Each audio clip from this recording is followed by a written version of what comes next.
If you were a child just about anywhere, the chances are you know of Dr. Seuss. His nonsensical tales have been loved for generations. But they were just that, right? Nonsensical fantasy. So why did I find myself relating to Araroa to a question he poses in his tale about fluffy trees? How did it get so late, so soon?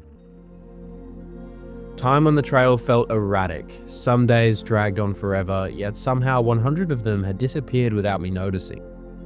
After walking over 2,200 kilometers and just 800 to go, I found myself torn. Part of me eager to see that signpost at Bluff, and part of me never wanting this journey to end. Either way, the finish line was absolutely in sight.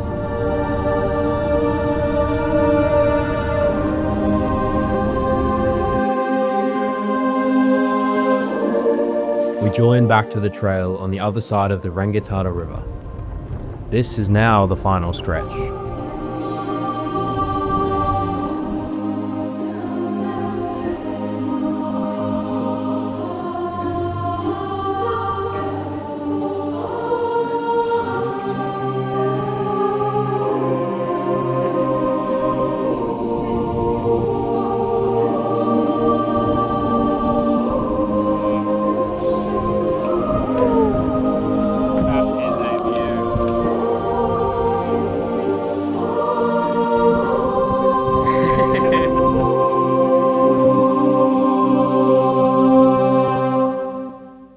Today is Suit Day, and it also happens to be the day that we go over the highest point of the whole trail.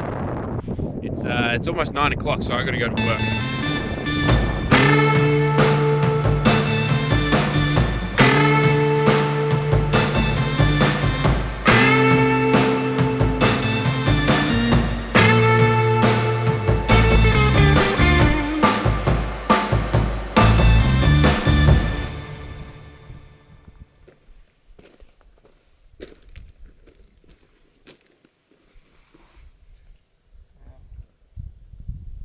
On behalf of myself, I am honored to give you this very small bottle, you and Daniel, for your 100th day on the Araroa Trail. Thank you. It's an honor. Congratulations. Thank you. Congratulations. Let me go. Okay.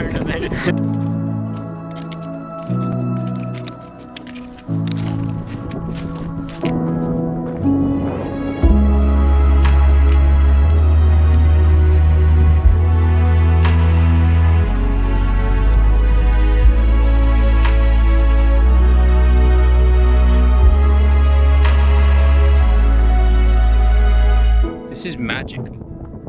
Today's been one of my favorite days on the trail. It is absolutely stunning. I don't know how else to describe it. When the wind stops, there's this beautiful silence. Just reminds you how small you are when you walk across something like this. Like I said, there are no words to describe it.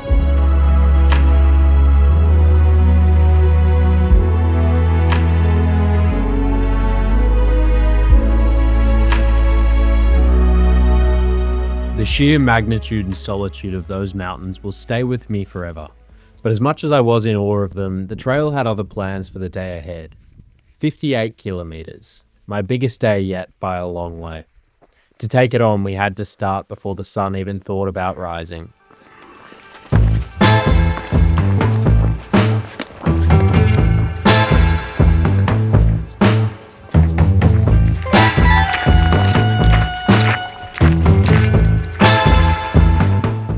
It's about 7:30 and I've just gone about 10 Ks. The sun is starting to come out now. Just ticked over the 20K mark. Basically a third of the way there. 55 Ks. Done. Not far to go now. To Weisel, baby! Woo! There it is. 58 Ks. Easy peasy. Never in my life have I been more glad to see a little orange pole. Oh my god. I've just been lost for way too long.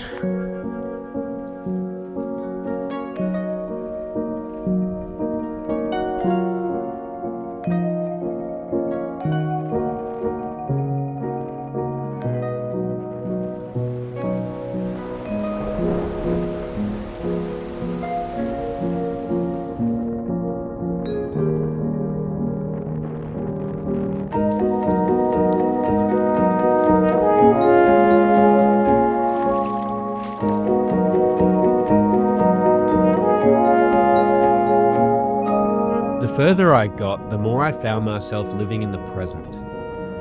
Time was beginning to feel more valuable. I'd begun to savor every view, every sunrise, every fleeting conversation. I was finally just being. The mountains didn't care about my plans, and the rivers didn't pause because I needed to cross them. It made me wonder how often we miss the beauty around us, caught up in our busy lives. The mountains and rivers are always there. You just have to slow down enough to notice.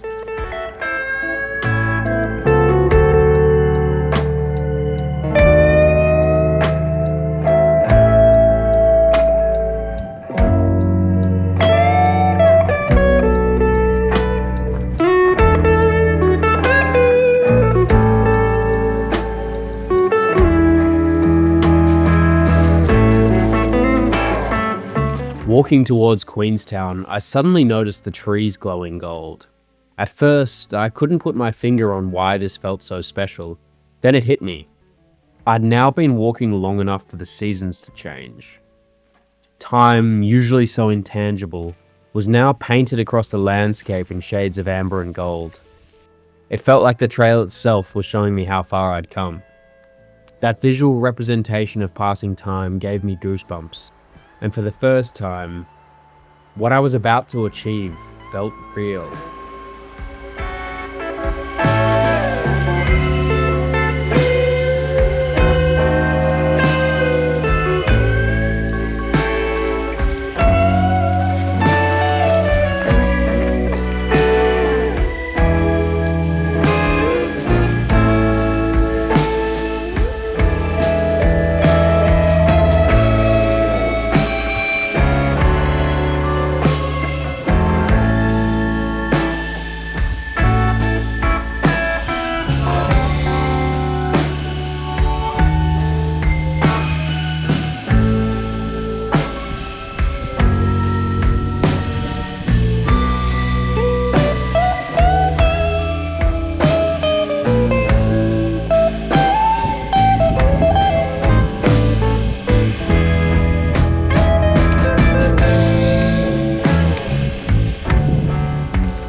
In the last 200 kilometers, the trails seemed to get quiet.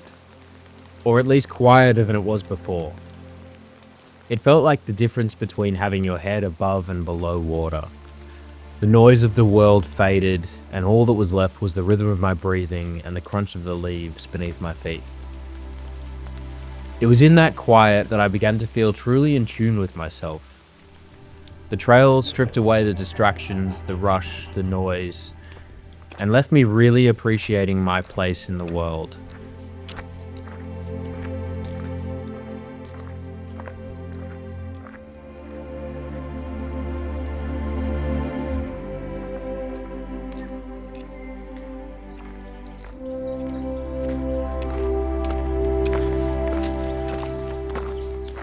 But the quiet didn't mean I was alone. If anything, it made me more aware of the connections I'd made along the way. I set off expecting solitude and that this would be a journey I faced alone. But I was so incredibly wrong. The people I met, whether for fleeting moments or hundreds of kilometers, turned this into so much more than just a solo adventure. We didn't need to keep in touch or even know each other's names. There was just an understanding built on respect, blisters, and dirty clothes. And somehow, in a journey I thought would be defined by being alone, I found myself surrounded by a family. A family that made me smile on the hardest days, motivated me when my body begged me to stop, and told stories that made distances disappear. Some offered food and shelter, others a shared silence that said more than words ever could. They taught me that no matter how far I walked, the best parts of the journey came from experiencing the trail with the people around me. And reflecting on this now is all well and good, but I still hadn't made it to Bluff yet. Today is the day I enter the notoriously very muddy Longwood Forest. I'm excited about it. There's just been a ton of rain, so it's going to be extra muddy. It could be fun. It could be a lot of fun. About 123 k's to go. It's getting very near the end now.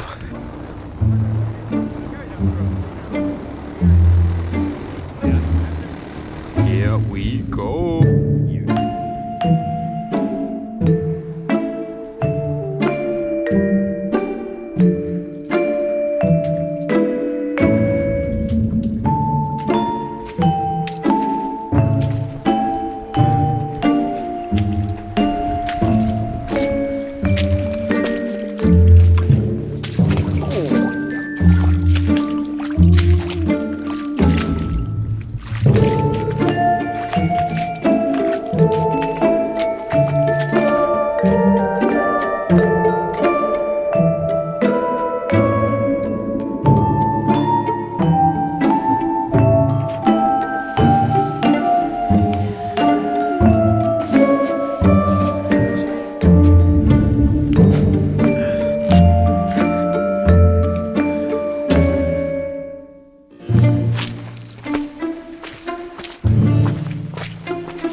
And just like that, the path that had felt endless was now down to its final steps.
I'd pictured the end from the very beginning.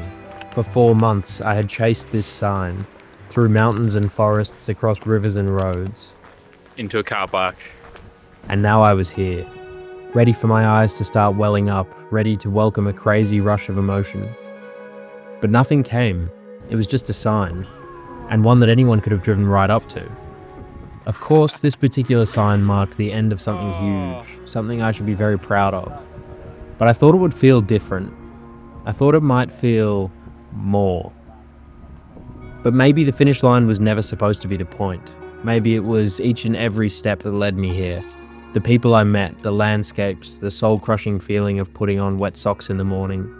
Every moment along the way taught me either something about myself or the world I live in. And for that, I will be forever in debt to Te Araroa.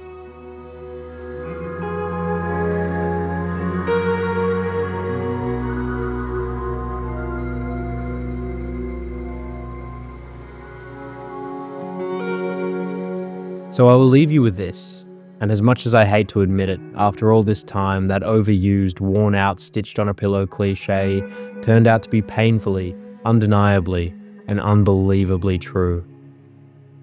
In the end, it really was all about the journey.